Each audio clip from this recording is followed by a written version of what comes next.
सच की आवाज NPS news में आपका इस्तकबाल है। मैं हूं मोहम्मद जावेद। देखिए आज की अहम खबर। अस्सलामुअलैकुम नाजरीन, एनपीएस न्यूज़ चैनल में आप सभी का इस्तकबाल है। वो भी इख्तिदार में आ गया और हमारे 5,000 करोड़ 50 लाख किसानों पर खर्च हो चुके हैं, जहां 6,000 प्रधानमंत्री नरेंद्र मोदी और 4,000 गोदुपी में हो चुके हैं।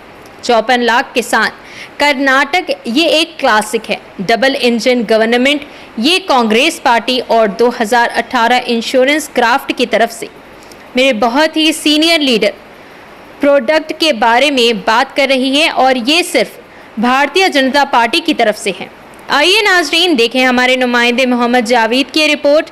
एनपीएस न्यूज़ चैनल को लाइक करें, शेयर करें और सब्सक्राइब करना ना भूलें और हमें फॉलो करें इंस्टाग्राम, फेसबुक और ट्विटर पर।